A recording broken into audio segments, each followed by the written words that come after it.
How you doing, YouTube? Matt Massa Beer Reviews back with a little bit of Russian Imperial Stout up in this piece. The form of Iron Hill Brewing. Yeah, it's a Russian Imperial Stout. It's a 9.8% alcohol by volume Russian Imperial Stout, brewed by Iron Hill Brewery and Restaurant, Wilmington, Delaware.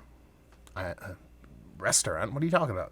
Yes, these are one of these traditional brew pub offerings. Iron Hill has a bunch of locations in and around the eastern seaboard, I believe. I don't think they stretch out into the Midwest or the West. I could be wrong. But they send out beers every now and then. The funny part is every time they send out beers, the same marketing woman reaches out to me and always acts like it's the first time she's ever emailed me. Saying, hey, you know, really, blah, blah, blah, this, that, and the other thing. We'd love to send you some beers if you'd be down. And I'd be like, yeah, go ahead. You know, and every time it's the same thing. Anyway, they sent me off a 4-pack of beers, and the last time I had beer from them, they actually they sent some the IPA, and I believe it was like a Belgian, maybe it was a Belgian IPA and something else. And I really did enjoy them. When you think of these old school kind of brew pubs that are kind of those super old school business models, you think of uber traditional beers, and you think of not mediocrity, but lacking that little bit of pizzazz that a lot of new breweries kind of throw at stuff. But the beer was really, really good. So I'm kind of pumped to dive into this. They sent me 4 beers. Like I said, there was an IPA. There was a big, like, triple IPA. I believe there was, like, a Belgian triple in there. Can't wait to dive into that one. But I'm kind of in a Russian Imperial Stout mood, and I'm very, very judgy about my Russian Imperial Stout. So let's dive in. What does it say here? Russian Imperial Stout, 9.8%. It says, a rich, full-bodied stout. This style of beer was originally created to survive the long voyages from England across the Balkan Sea to the Russian Imperial courts. Our version, with strong roast dark chocolate and espresso, is brewed with that same regal spirit, with enough for Czar, more importantly, you. Like I said, I'm very picky about my Russian Imperial Stouts. I don't think they should be overtly bittering. They're Russian Imperial Stouts. They should be bittering, but the Americanized Russian Imperial Stout, like your old Rasputin, is not what I think of when I think of Russian Imperial Stout.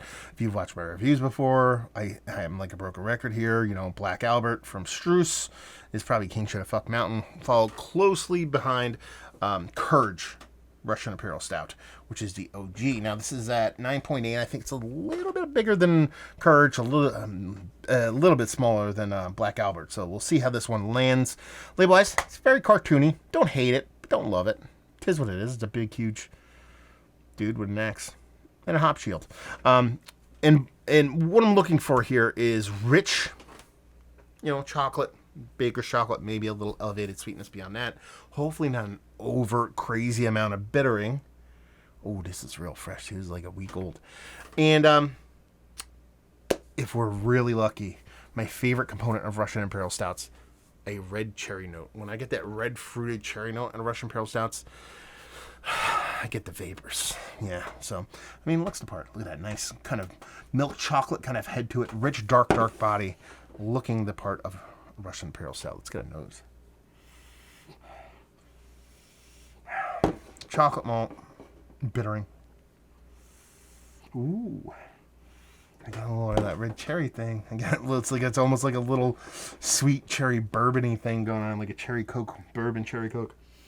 That was really fun. And then, you know, it's really dominated by those roasted malts. Not a hefty roast on it, but a nice roast. Nice baker's chocolate with a little bit of elevated sweetness to it. Not getting anywhere close to like a milk chocolate kind of thing. There is a little bit of soft coffee vibes, but nothing big like an espresso. Yeah, not a huge hop bittering on the nose at least. And that little pop of that red cherry. I didn't get a ton of it throughout all the whiffs I took on it, but that one I really got it. So I'm kind of pumped to dive into it. Let's dive in. Cheers.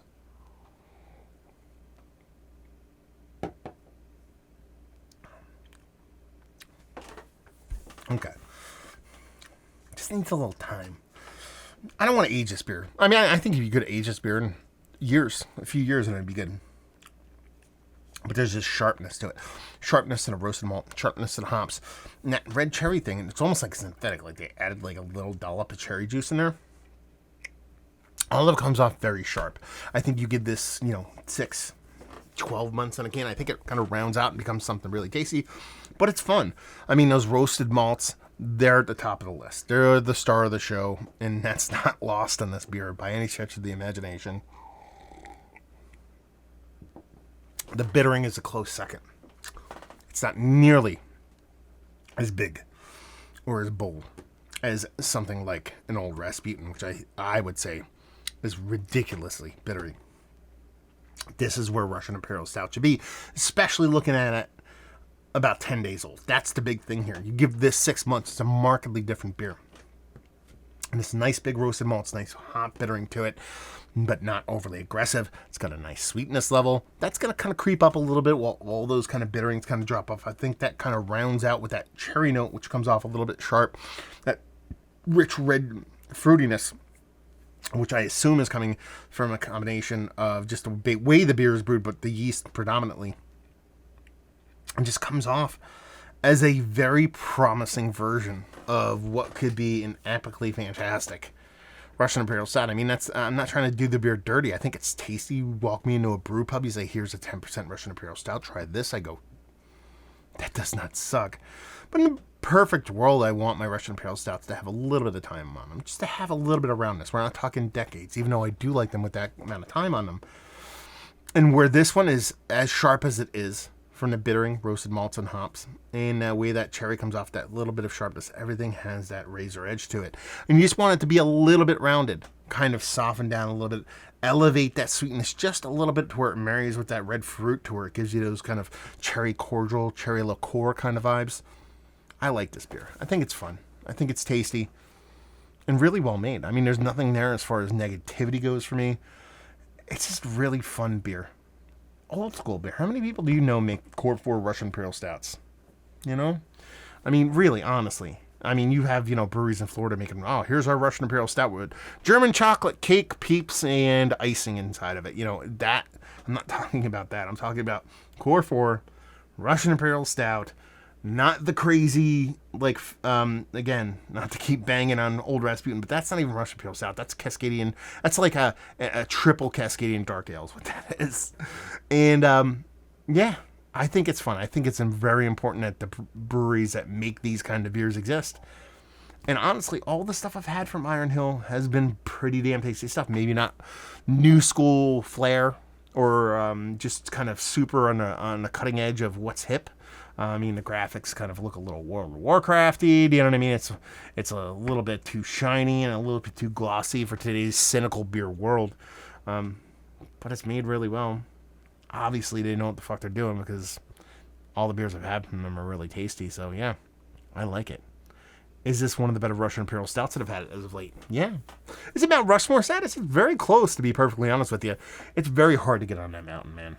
Because my mountain's very arbitrary. I'm like, is it King Shit Fuck Mountain? Be like, well, we don't even know with you. Because sometimes you're like, is it a beer I've had over the past 2 months or is it one I've had over the past 2 years? Guess what? My game. I get to play it the way I want. And just keep it from being out of there. Because it's kind of, there's a very soft spot in my heart for that mountain. You have to be very, very, very, very, very, very, very good to get on there. So it's not so much that this beer isn't delicious. This is, man. That mountain's delicious. Value and availability, no idea. I don't know if they sent off any kind of press on this. I don't think they did. They sent it to me, by the way. I don't know if I mentioned that in the beginning of the review, but I got a card in there, but it didn't have any pricing on it. So let me know, people, if you know what's what when it comes to the Iron Hill and their distro and all that kind of stuff, and leave you with, if you like what, will you like this? I mean, if you like old school Russian Imperial Stout, Euro version of Russian Imperial Stout, you're not going to hate this beer. But like I said, check the bottom of the can. If you see this somewhere and you see it with a year, give or take a couple months on it, and you like Russian Imperial Stouts, I urge you to pick it up because I think this is going to age into something epically fantastic. So there you go. Another review in the books. Hopefully you guys enjoyed the review. Down there if you want to talk about it, Massive Beers. If you want to check me out doing the social media stuff, Beer Massive. Want to check me out doing the whole podcasting thing, and hopefully you guys enjoyed the review. Hopefully enjoying a little Russian Imperial Stout right now. Hopefully see you next time. Cheers.